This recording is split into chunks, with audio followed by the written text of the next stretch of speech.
Happy Thursday. How's it going? Going good, my man. It's been kind of a crazy week. I got lost in the rabbit hole of mining. I got got the 5G I did the video on. I got the new AT&T one, and then I dove into the Ore coin and decided I was going to start doing it Ubuntu and figured that out. And I'm a Windows guy. Man, that's a rabbit hole from hell. But I made it through. It's working, and I don't know how. But if you guys are interested, it's in the family channel down there, so check it out. How's your week been, buddy? It's been all right.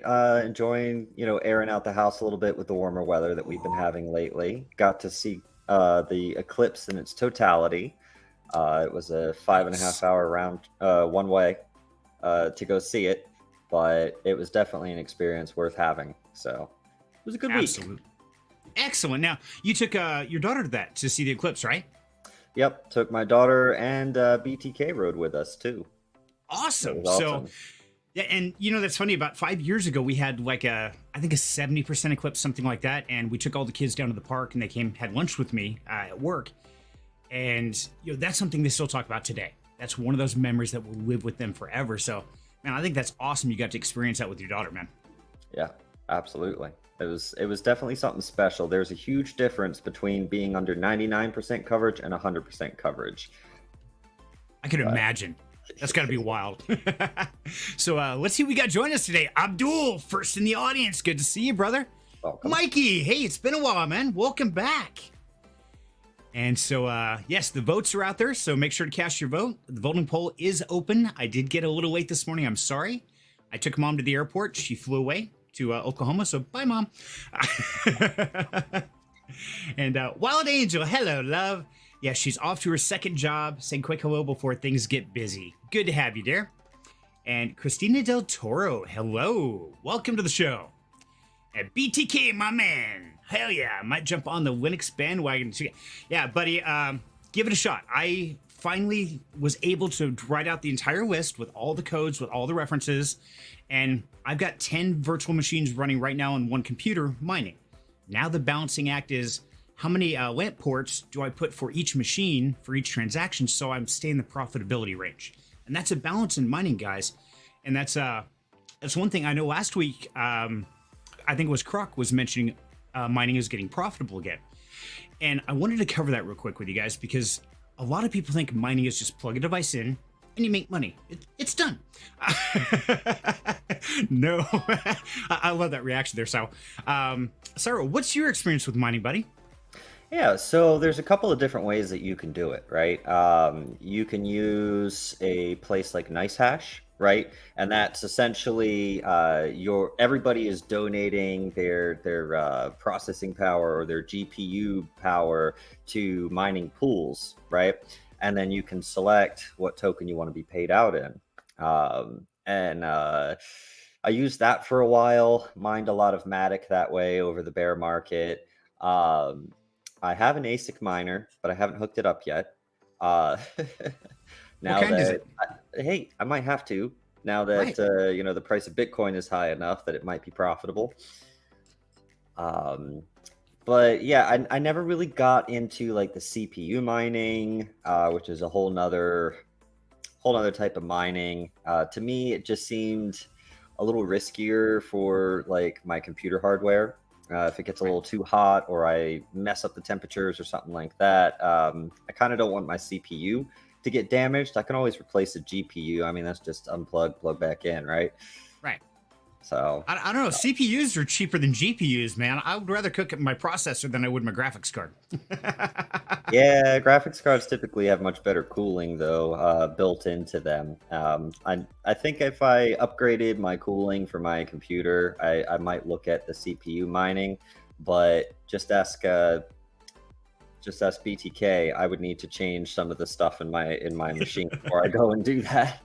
Fair enough. And yeah, I've got liquid cooled on mine, and so yeah, it's one of those things. Got to be really careful. But the biggest thing is everybody thinks that you can just buy a miner, plug it in, and you're going to make money. And there are so many little pieces about that. And so once you buy the hardware, whether it be like a 5G helium miner or one of these miners or an ASIC miner, and I've got 9 of those out in the garage, you got to calculate out a lot of factors. And one thing a lot of people don't know how to do is calculate their power. So I'm going to take just a quick second here, guys, and break it down really easy for you. So if you look at the back of your power bill, it should say a price per kilowatt hour. Okay. Now a kilowatt is 1,000 watts. So to calculate how much your miner is going to run, like my ASIC miners in the garage, they push out 650 watts is what they utilize. So if I take 1 kilowatt, 1,000 watts, multiply that, I'm only 650 watts. So it's 0.65 of whatever the dollar amount per hour is. So I'm 11 cents per kilowatt hour. So if I take the 0.650, which is how many watts, times the 11 cents, multiply that by 24. That's going to give me my expenditure per day, how much it's going to cost to do that miner. So I've got to make sure. 1 cent. There you go. So I've got to make sure that I'm making at least $1.71 just to break even. Now that doesn't include the price of the miner, what I had to buy it for. That doesn't include if there's an outage or a spike or something happens, or even the hardware, it's going to break down because you have to calculate in replacement costs. Things are going to break. That just happens. So be real careful. There's a lot of content creators out there saying, hey, you need to buy this miner right now for $1,000 and you're going to make $500 a day. Maybe in the first week. That doesn't usually last that long. So be careful and do your research. Yep. And even once you are mining, especially if you're doing like GPU mining, in order to actually get what you should be getting, you have to go in and tweak your GPU and how it's running, right? You got to set, okay, this overclocking. A lot of people use like MSI Afterburner for that.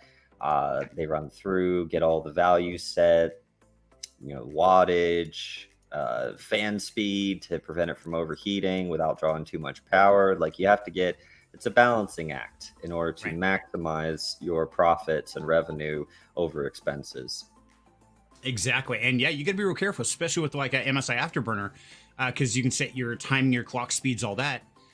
And you can undervolt them and you can overvolt them. And if you do it wrong, you could absolutely fry a $1,000 graphics card in a heartbeat. So be careful. And BTK says anyone with a modern AMD processor should be mining. I agree, BTK. And it's one of those, if I wasn't using mine for streaming, I would absolutely be mining with it. But I do still from time to time, and that's actually what I'm playing with on the new OR token. And it's doing great. But I've got a couple old machines out in the garage that I just put together, some old quad cores, and they're still doing it. So I'm like, hey, this works. Okay. There you go. There you go. So Wildland says, hi, BTK, and XMRig is pretty chill. I have 2 machines running totally about 180 watts. Nice. Man, that's some low power consumption. I like that. I think my graphics card alone uses more than that. He's probably got it really dialed in, though. Yes. It's dialed in for content creation and for gaming, not for mining at the time. So to do that, I would have to change everything. But that's okay. One of these days, I'll afford a new computer just for that. There you go. So Serenity, I actually had a question come across my desk, and it actually wasn't submitted by someone who is a listener, but I believe that they're tuning in tonight anyway. They asked, what is wash trading? So a lot of people I've seen across different Discord groups have been asking about cryptos and taxes, because go figure, it's April and that deadline is approaching, right? So I figured we could take a little bit of time to talk about crypto taxes. Yes, please. As part of our educational journey here. So it's currently not illegal yet to do wash trading in crypto. What is wash trading? Why is that important? Why would it be illegal in the first place? Let's talk about that. Yes, please. So in the stock market, there's something called wash trading, and it is illegal. You know how when you lose money, you're able to write off up to $3,000 of that loss against your taxes each year, and it can be used to offset gains as well. On the stock market, if you buy a stock and then later you sell it, if you rebuy it within 7 days, you are not allowed. It's like 5 or 7 days, something like that. I think it's like 1 business week. But if you rebuy it, you're not allowed to write that loss off on your taxes, right? That is not the case in crypto. So let's say you bought a token when it was at $5 of value. Let's say it came down 50%. Now it's $2.50. You could, because it's not illegal yet, sell that token $2.50. You just locked in a 50% loss, right? Right. Then you could immediately rebuy it, and you can still write that loss off on your taxes. Because it is not illegal yet, because they still haven't decided whether crypto is a commodity or an asset or what, right? So that is something that it's one of the reasons why you typically see crypto dip near the end of each quarter. And you're going to see a lot more of that, especially as institutions are becoming more and more involved with crypto, with the ETFs, because there's going to be companies attempting to negate some of their tax obligations. If crypto is down from the beginning of the quarter and it's near the end of the quarter, it's probably going to drop more and then pop back up within a couple of days. And that is from companies wash trading in crypto to lock in those tax write-offs and still retain their assets. Okay, and so they sell it, they do the wash, and so they sell it and then they turn around and rebuy it.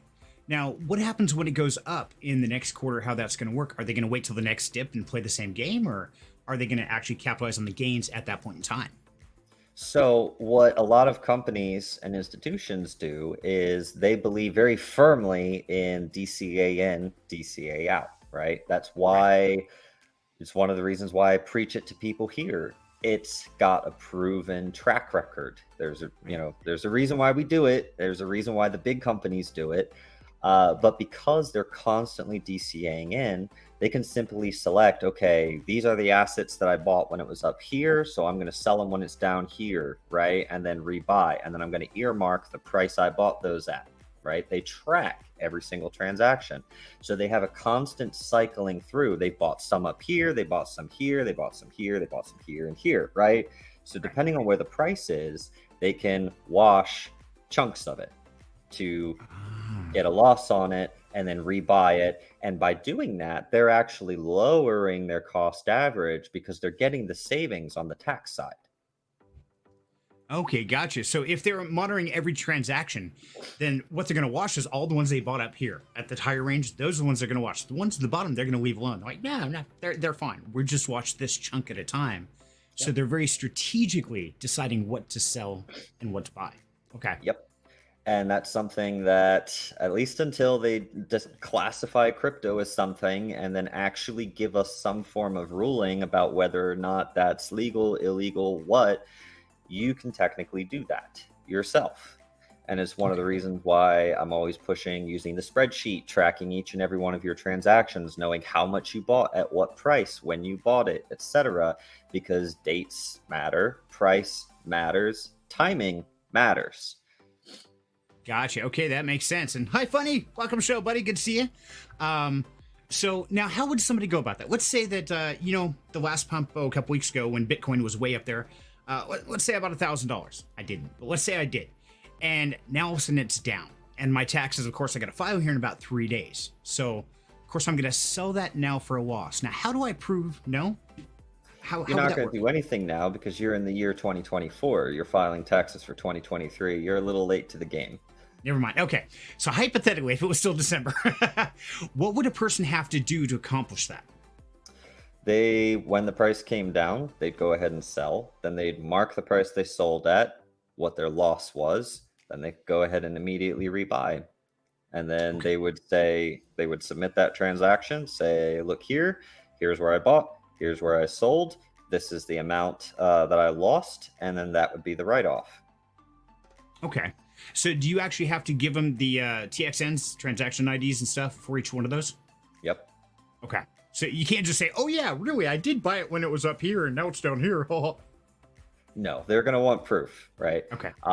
Some people use Coinly. It's Koinly for their tax filings.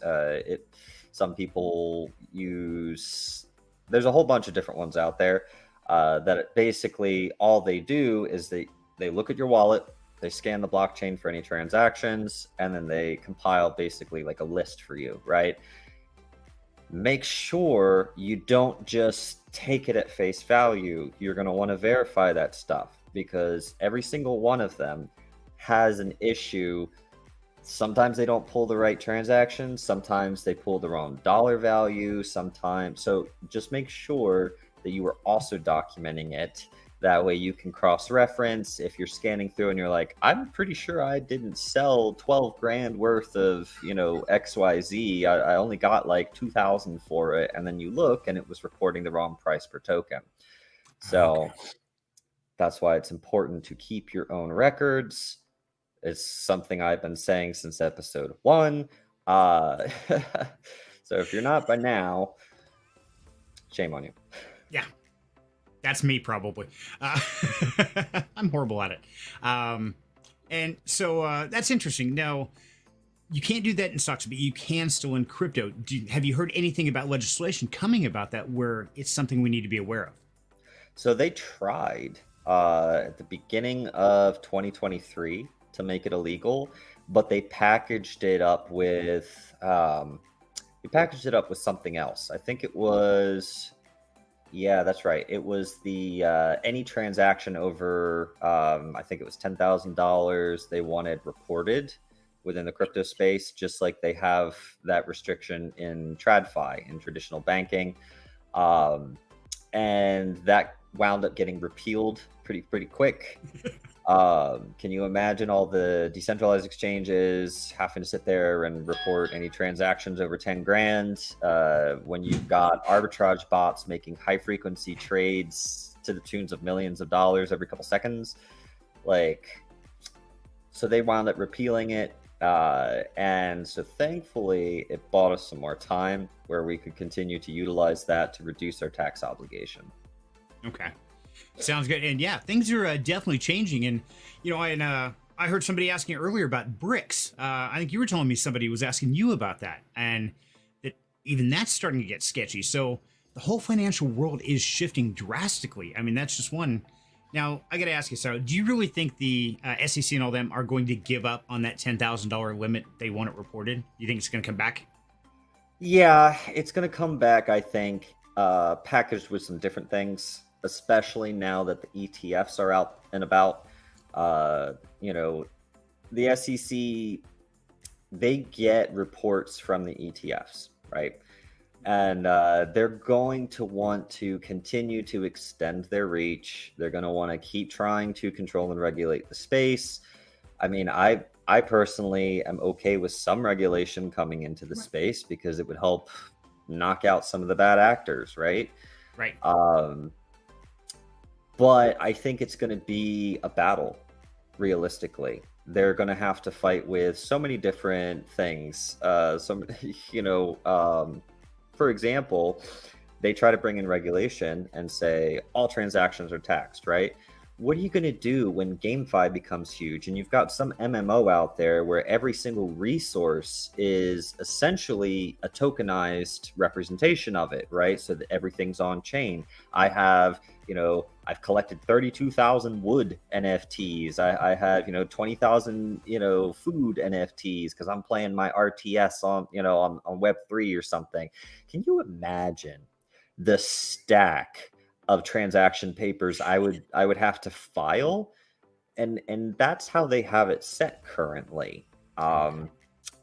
They've got to find a better way. It needs to be a simple, okay, this is what I started the year with, this is what I ended the year with. All of these swaps in between mean nothing, right? Like they should switch over to something like that. Exactly. And I think that's it. They're definitely going to have to, because we are already seeing games going on the blockchain. A lot of them where, every piece of material within the game is an actual NFT or an on-chain asset. And so there is no way that can be tracked, especially since we know more money flows through gaming than movies and music combined. It's crazy. Yep. And so it's going to have something happen because the gamers want something. They want something different. And we're tired of just buying these skins that we don't own. I did a whole video on that, I don't know, 6-8 months ago. The evolution's coming. And especially as Web3 expands to gaming, because think about it. You look at some of the things that take place in the gaming industry, it's wild. Like, for those who haven't dived down the rabbit hole, I'm not going to go too deep into it because it's unrelated, but look at CSGO and the skins and how expensive some of them were getting. And all of that was because of these third-party gambling sites that popped up where people could essentially transfer their CSGO skins over to this gambling site. And then essentially it was a casino. It was an unregulated casino that was rigged, stacked against users, stacked against people. You go in, and because it's essentially an unregulated casino, they don't have to put out reports. They don't have to show you what are the odds of winning these, so they could have it entirely stacked against you. Sounds like something that a lot of people in crypto would go bananas for, right? It does. There's a lot of risks as we see Web3 start moving into gaming that people need to be aware of. And I think it's going to trigger a lot of regulatory changes, as games start adopting Web3. I think so. And it's going to get crazy. And hey, Croc, good to see you, buddy. We were just talking about mining earlier that you triggered last week. So you're going to have to go back and watch the earlier version of it. It's kind of interesting. But good to have you with us, brother. And, and that's the funny thing. The SEC has gone after such regulation that was absurd. It's just absolutely asinine in every way, shape, and form, yet letting the governments and everything else get away with everything. What do you think it's going to take to get those guys to stop and really make reasonable regulations that's actually going to do good for blockchain instead of just throwing spaghetti at the wall? I mean,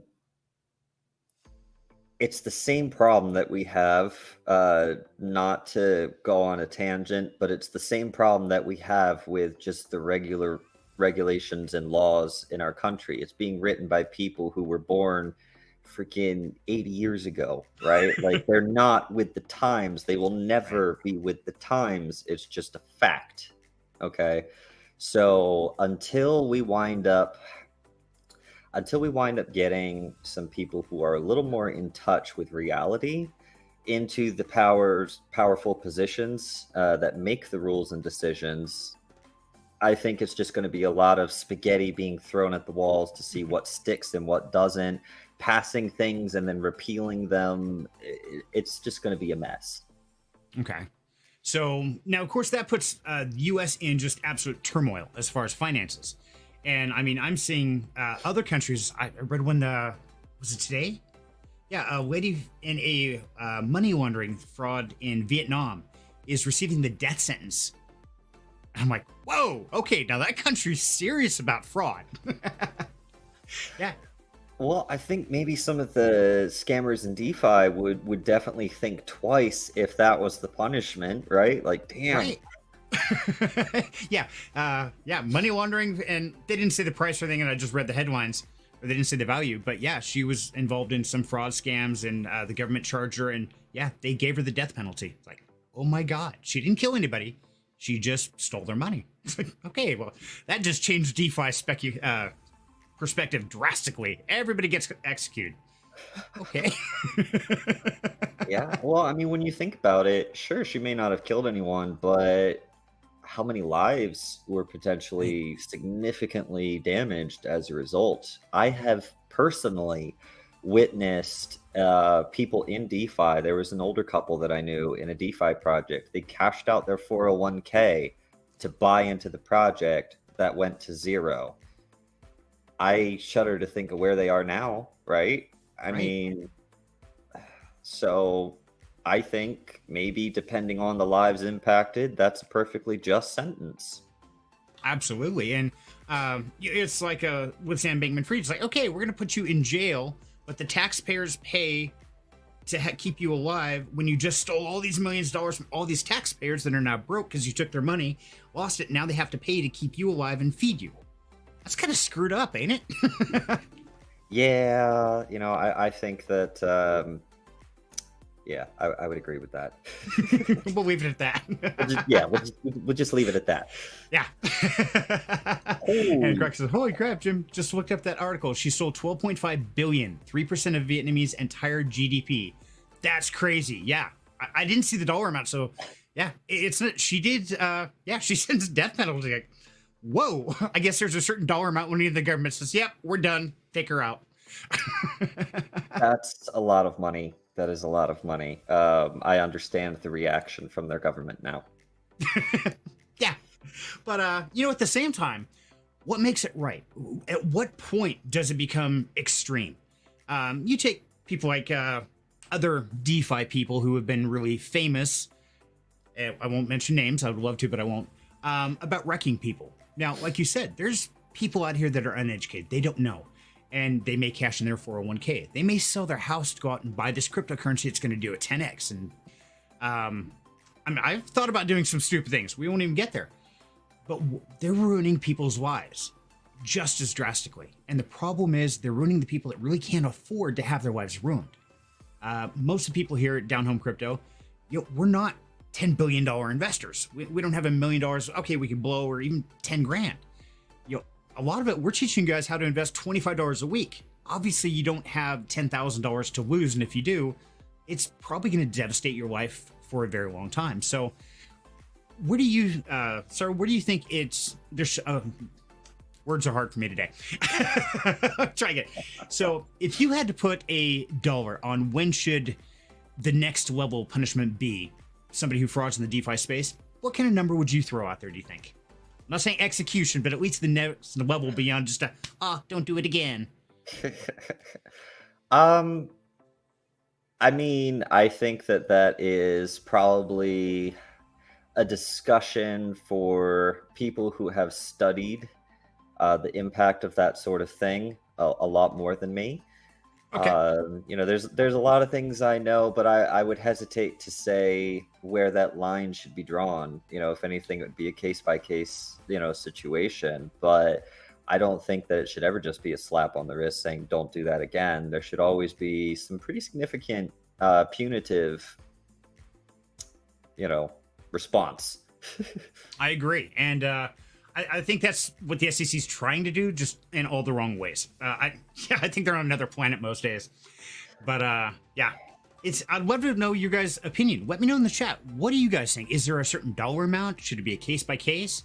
What's your perspective on this topic? Share it. Love to find out. Absolutely.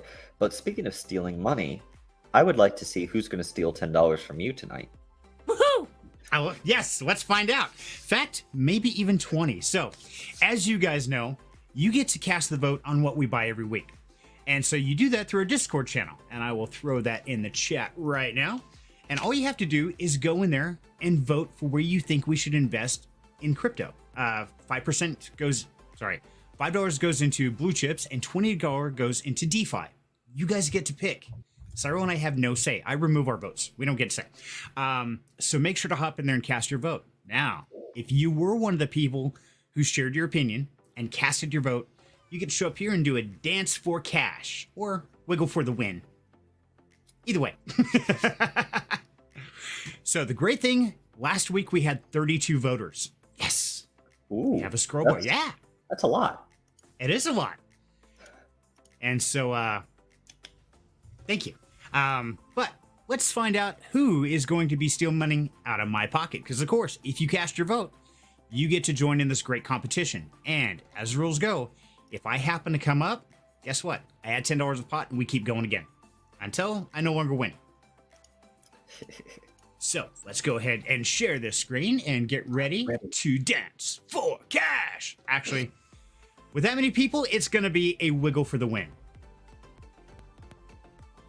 Okay, so as you can see, we got a scroll bar here, and right here on the screen is my name, Serenity plus 10. So if I come up, I add $10 a pot, and we go again. And I love seeing the scroll bar. Good job, guys. Okay, we ready? Okay, in 5, 4, 3, 2, 1. Wiggle for the win.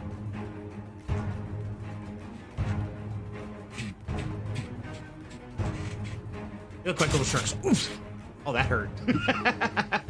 Oh, BTK dodged it. He's out there. Run, BTK, run. I see John Richter. I don't know who just lost it there. Oh, somebody's flashing. Lucas is flashing. Oh, Lucas blew. Sorry, Lucas. Ah, I see Rose out there running around. Phillips Cheetos is still kicking. All right, Lady Z. Oh, Cheetos getting fat. He growed up. Uh-oh. Milda's gonna pop. Oof. Well, when they start flashing reds, like danger, danger, danger. Ooh, I got 3 at once. That was horrible. Hey, who we got left? I see Abdul, Lady Z's out there, Atiku, Moses Man's still there. Cheetos just dodged a bullet.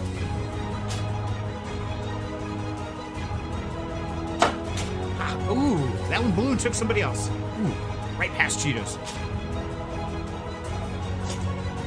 Lady Z and Cheetos, they're neck and neck. Who's gonna take it? Oh, Cheetos bought it. Lady Z. Congrats, Lady Z. Good. Okay, so. Congrats.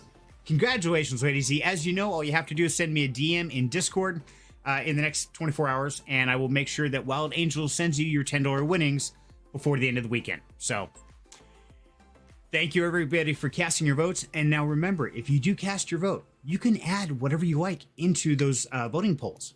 Just if you do us a huge favor. Go to the channel right below that says discuss the vote.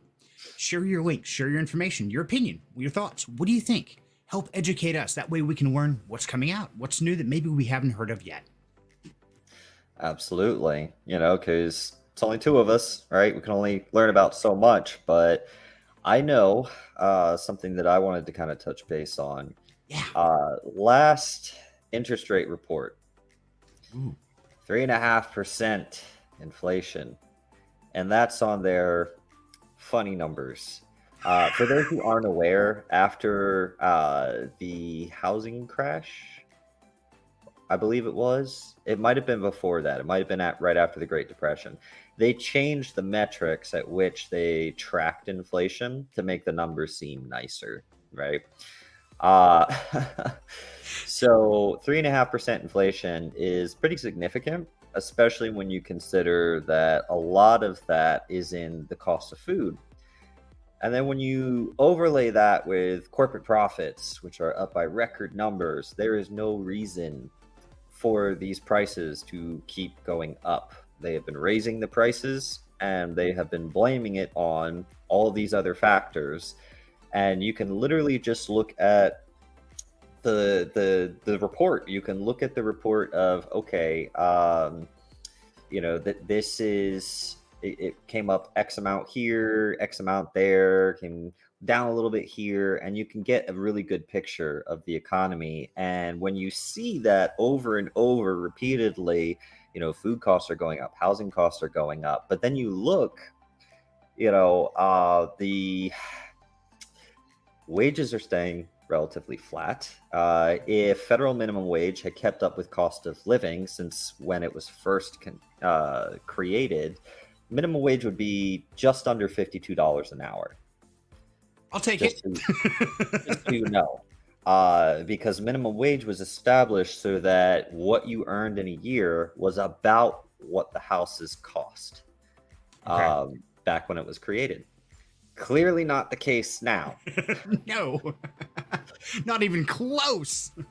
But the kicker is, if they had just capped like corporate profits, if they had capped CEO salaries, if they had stopped trying to go with trickle down economics, it would still be the same. Right. Trickle down economics does not work when the cup on the top of the pyramid is elastic in size. It just keeps getting bigger. It's never going to trickle down. Right, yeah. But yeah. So with the inflation rate, there's some people talking about it could wind up increasing more. I know the feds have been very dovish in when they're talking about it. They're like, inflation is still rising. Interest rates are not stopping that. So they're discussing potentially raising interest rates again. Now, when they raise interest rates, that does tend to strengthen the purchasing power of the dollar, right? Um, when that happens, if they do raise rates, you're going to see a temporary like crash or pull down of assets that are paired to the dollar, including crypto. So pay attention to the FOMC meetings, find out when they are, listen to them, and be aware of when they happen. Because if you see a sudden drop on the charts and it's on a Wednesday, right, that probably means they're talking in a manner that is indicating they are likely to raise interest rates, right? That lets you know, okay, this is everybody trying to price in the potential future move. They're probably going to exaggerate it a little bit. It may present a good purchasing opportunity. So that's why you want to be aware of the global macroeconomic situation. You want to understand the money flow, why money moves the way it does, what causes the money to move, and what are some threats to the US dollar. You know, we touched on that earlier when we mentioned BRICS. For those who aren't aware, BRICS is basically an alliance of nations that are non-NATO. Stands for Brazil, Russia, India, China, South America. There's a lot of other countries involved as well. I know that they recently, Egypt declared their intent to join. I believe Saudi Arabia did. I know Iran did. All these nations are joining BRICS. And when you look at what BRICS is attempting to do, it's kind of headed up by China and Russia, right? And they have been working on creating a CBDC, a central bank digital currency, to compete with NATO currencies. They created, for those who are not aware, there is a system that allows countries to process international payments called SWIFT, right? It's what all of these financial institutions use to send money across borders. China went and made a competitor to SWIFT so that they would have their own system. When the US created sanctions against Russia, when Russia initially invaded Ukraine, what we did is we cut them off from SWIFT, right? That's how you sanction another country economically. You say, well, we're going to block any connections to SWIFT from your country. So China is circumventing that. They made their own system to process payments. They don't have to use SWIFT. They can choose to disconnect from SWIFT entirely and say, you know what, we're not going to use your monies. We're not going to transact with your, all of these nations because their money is backed by nothing. Our money, our CBDCs that we're making, we're trying to back them with gold, which is what BRICS is trying to do. Gold has been capped for quite some time now. Like they're artificially suppressing the price of it. Over the last decade, China made it illegal to export gold that was mined because they want to keep it within their country. They've been buying tons of gold. Russia has been doing the same. They are attempting to back their CBDC with gold. Now, when you consider every time a country has tried to do that, the US has invaded them. Yeah. And if you don't believe me, do some research. Every single war that the US has fought since Vietnam was because that country was trying to create a CBD, or not a CBDC, a gold-backed currency. We come in, we install democracy, because a gold-backed currency is a huge threat to the petrodollar, right? Right. When we were taken off the gold standard, that immediately trashed the purchasing power of the dollar, and we needed a way to force other countries to still give a value to the dollar. So we arranged deals with the Middle East that any commodities, the trades would only be settled in US dollars, meaning someone would have to then convert the euro to US dollars to then buy the commodity. So it it was in everybody's best interest to agree on a decent value for the dollar, right? And because everybody needs oil, that was great. Problem is, the demand for oil is reducing as we're pushing towards EVs. It's getting, there's a lot of politics around the production of oil that makes it difficult to get it. Then you have, organizations like OPSEC, which is basically like the oil magnates, and they all get together and agree, we're going to restrict production of oil by 2 million barrels this quarter so that it increases the price. Yeah, they do that to you. Anytime gas prices start to come down, they restrict how much gas or how much oil they're producing to force that price back up. Thanks, guys. Appreciate it. Yeah. The problem is, and this is where BRICS poses a threat, because they have been getting very buddy-buddy with a lot of these nations. These nations have started to settle oil sales in non-US currencies. Uncle Sam don't like that. No.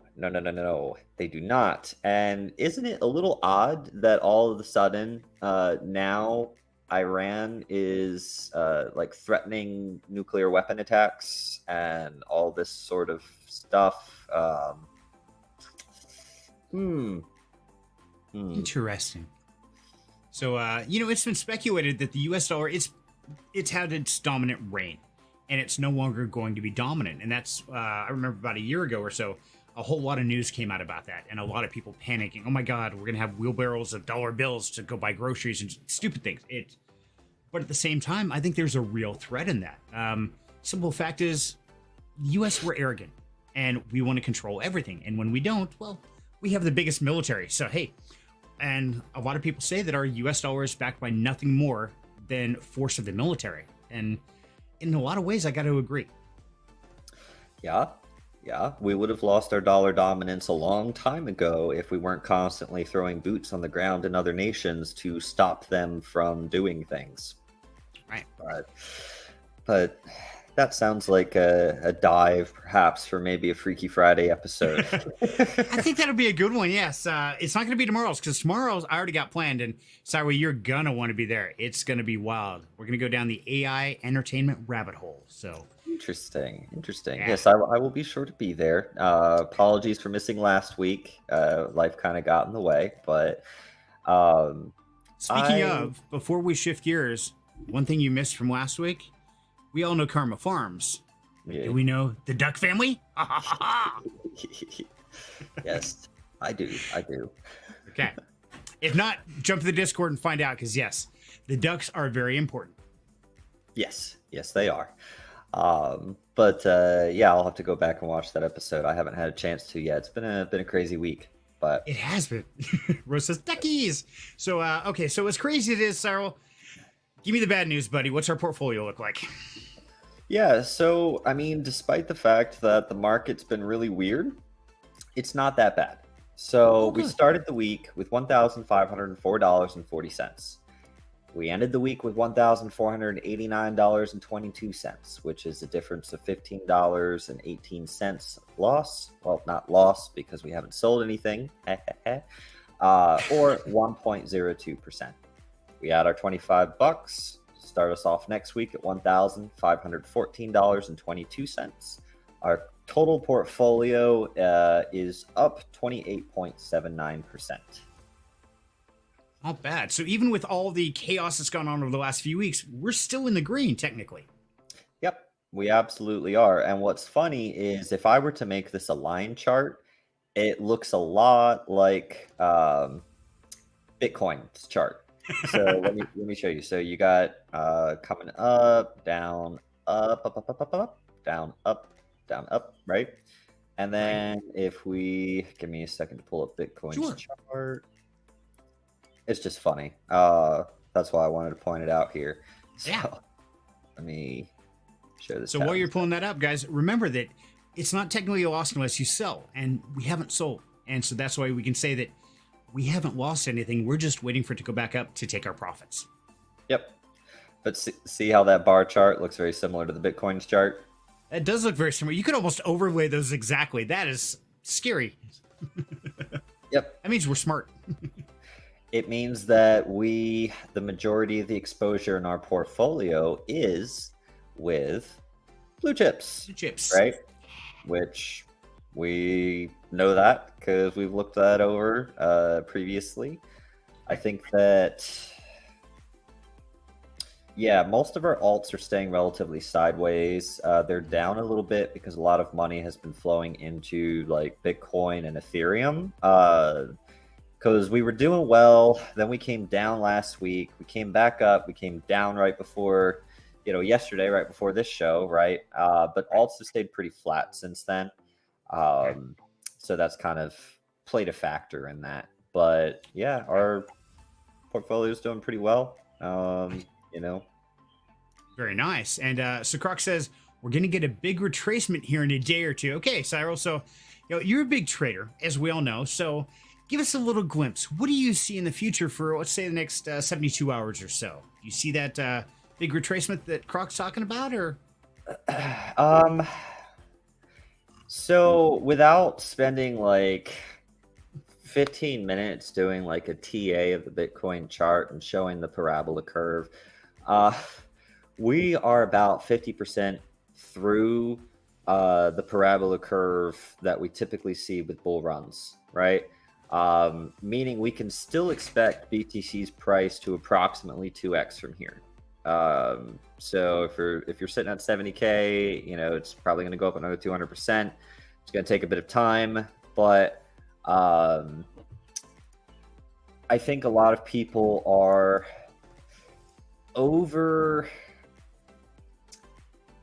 trying to think of the right word for it. I think they're overstating any potential pullback for the halving, right? Because you got to remember, typically we don't usually see a pullback after the halving. The only time we did was when the COVID crash happened, right? Shortly after the halving. That was a black swan event. If you go back to previous bull runs before that, after the halving, we mostly just went sideways for a little bit and then continued the run. Only the COVID black swan event was the only time that we actually had a pullback post halving, right? Of any sort of significance. I don't see, at best, worst case, I could see us doing a pullback to like 55K, but that's kind of like worst case in my opinion. I really don't see it pulling back more than that. I think that DCAing over the next like couple weeks is going to play out well for me, but that's personally. Right. Okay. And sounds like Croc agrees. Yeah. Not a huge retracement, definitely a buyable range. And yeah, sounds like same kind of agreement there. And now that's barring any unforeseen black swan event, like, I don't know, we declare war on Iran or something because BRICS Nation. You never know what could happen, guys. So the biggest thing is be safe and be prepared, because opportunities will present themselves. And this bull market is different than anything we've ever experienced. We've never had ETFs. We've never had corporate America in the middle of the crypto market. So this is going to be a whole new animal. And really, none of us know what's going to happen. So if anybody says they do, they're flat lying to you. Straight up. Nobody knows. We take best guesses. We can analyze. We can guess. But man, Iran could launch a bomb tomorrow. Hell, we don't know. And if so, the market's going all to hell. So yeah. And just something I want to put out there.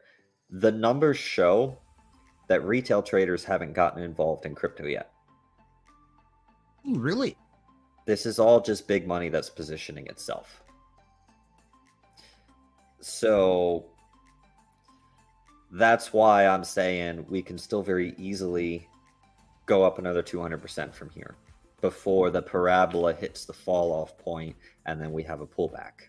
So be aware of that. Anyone who is here right now, it's still a decent time to buy. We've talked before about how there's only 6 days in all of Bitcoin's history where if you bought, you'd be down, right? And those days will reduce as we go up from here. So, because we're on the precipice of new all-time highs. Retail traders haven't gotten involved yet. This is all just big money trying to position itself ahead of time. You've got people like Michael Saylor who are buying up crap tons of Bitcoin constantly. You've got the reducing rate of new Bitcoin being produced from the halving. You've got freaking BlackRock buying 13 times the amount of produced Bitcoin each week. Like, retail traders haven't even gotten involved yet. Okay. And I know this because my dad hasn't hit me up asking about Bitcoin for some reason, right? So, that's your gauge. Nope, Dad hadn't asked. Huh? That's your gauge. Dad hasn't asked yet, so I know we're okay. When he asks, like, that's it, we're done. Pretty much. That was my indicator to sell last bull run. Sounds good. So now, Cyril, I want to pick your brain real quick. I know we got a couple things to share still, but everybody's talking about where Bitcoin can go to. You should buy it here for the next bull run. I want to talk about after the next bull run, because that's one thing I think, and in my opinion, is going to be very different than any bear run after a bull that we've ever seen before, because we've never had the corporate America, the ETFs, things like that. So let's say it's 2 years from now. Okay, we're coming down the hill. What would you expect that bull market to look like? Well, here's the thing. When you are staring at the face of uncertainty, right? Which we are with this. This is new territory, and the future doesn't repeat the past, but it often rhymes, right? So a lot of people are looking at the past and they're trying to use that to predict where we're going to go. Understand that if someone is doing that, they're probably off base. What I think, according to the math, because you don't know where it's going to go, right? You should also have time frames that you look at taking profit. Feel free to write this down, or what I'm about to tell you, and then you can check back on this in a year and a half and be like, oh, he was actually right with that. The best time frames to take profit after the halving is between 40 to 80 weeks after the halving. Okay. Go through, look at the charts, look at everything, the entire history of Bitcoin. And again, while past does not often repeat, it often rhymes. I'm looking at watching it, seeing what it does, marking the 40th week, marking the 80th week, and then looking for DCA out positions during that time frame. Until we get to that time frame, I'm just going to watch it. I'm just going to sit. I'm not going to be sitting there like, oh, we pulled back 3%. Sell, right? Every time we have a day where Bitcoin's like down, 8% or 10% or something like that, I see Twitter constantly get flooded with, why is Bitcoin going down? And then I look at it and I'm like, what do you mean it's going down? Like, have you seen how much it's gone up in the last couple months? Yeah, it's taking a break, man. It needs to catch its breath, and then it's going to keep going up the mountain. Don't worry about it. It just stop for a smoke. It's okay. Yep, exactly. So, while I have a couple of price targets in mind, I'm more looking at time targets, because price, we have no idea what it's going to do. We're facing potential supply shock with Bitcoin. We're, facing all sorts of unknown variables that we've never had to deal with before, right? So using the past to figure out what it's going to rhyme with may not be the best move. It's kind of one of those things where this run, particularly, you're just going to have to play it by ear, right? Use your proper DCA in, DCA out practices. Be smart. Use your take profit targets in regards to if it goes up 2x to take out X amount, 3x, take out X amount, etc. In order to properly trade this market, you're going to have to stick with your rules, with your fundamentals, because predictions, you might as well throw them out. They're out of here. So And that makes sense. And that's one thing, people don't look far enough ahead. And that's why I definitely want to start putting that on people's radar is start planning now how you're going to DCA. Make sure your rules are in place, your strategies are solid, and make sure they're proven. Because we don't know what it's going to do. I mean, there's so many variables in this next cycle of the next 3 years. That the world is going to change drastically and nobody's ready for it. Best you can do is have a strategy, a plan, and live by it. Yep, absolutely. Speaking of predictions, Yes. let's see what our community predicts will do well next week. Let's find out. So anybody want to tell me in the chat there what you think the winner this week was? I'd be curious to find out. I can tell you that I am not shocked at all. And because we have a community that's absolutely brilliant, they have learned their lesson, they've learned their strategy, and they've even got a pulse on the crypto market. So what do they vote for this week? Oh, there we go. Ad stage. Haha, that works. Look at that. Blue chips and blue chips, baby. Nice job. There we go. Are you sure that's the right one? Because it says April 4th. Oh, God, I hope so. Oh, I think I forgot to change it when I edit it. Okay. I will verify that. Yes, I did. It is. I just didn't change it. My bad. Sorry, guys. When I had to take Mom to the airport this morning, it screwed my whole pattern all up. So, yes, that is April 11th. I just didn't change that when I made the image. My bad, sorry. It looks like both choices won by a landslide. Right. Yeah, this wasn't even close. Last week's was very close. This week wasn't. This one, everybody's like, no, we want to go solid return. So I'm proud of our community. Yeah. Well, sounds good. It looks like we'll be getting added another $5 of BTC and another $20 of KKF. Be transferring those out of my wallet over to the Rags to Riches wallet. Well, Croc, the cool thing is the KKF, 19.5% of that is actually Bitcoin. If you're not familiar with KKF, it's an index, essentially. A lot of Bitcoin, Ethereum, Matic, gold, and then a smattering of a couple of infrastructure protocols, but it's primarily blue chips. Yep. Exactly. And okay, I did unmute. Making sure. And so, yeah, if you guys haven't already researched this or heard about this, I did some videos on these, but the KKF actually has 3 different funds, the low, medium, and high. Mm-hmm. And so those come up on the voting chart every single week. So if you're not familiar with them, definitely go check them out. If nothing else, just to find out what the placements are and how the balancing is going. Yep. Absolutely. Okay. Well, and I know I have something else. Oh, you did? I did, and I lost. Oh, I know what it was. No, I don't know what it was. Never mind. I lost it. I fell off the train. Well, I'm sure it's something that we can touch on next week. But I want to thank everybody for coming out and listening to us ramble for an hour. Hopefully, you learned a little bit about wash trading, about bricks, and the unpredictability of this upcoming bull run. And I look forward to, those of you who want to join us tomorrow on Freaky Friday. It's always a good time. Starts at 8 p.m. Eastern. And I'll see you all next week on our next Thursday show. Absolutely. And thank you all for tuning in. And it's been an absolute blast. And we always do this for you. And it's all about reinforcing the strategies, those mindsets, because social media is crazy. People are screaming. The sky is falling. Oh, no, we're getting rich. No, the sky's falling. We're all going to die. Nobody really knows the simple facts. So try to take your emotions out of it. Really try to go with your strategies.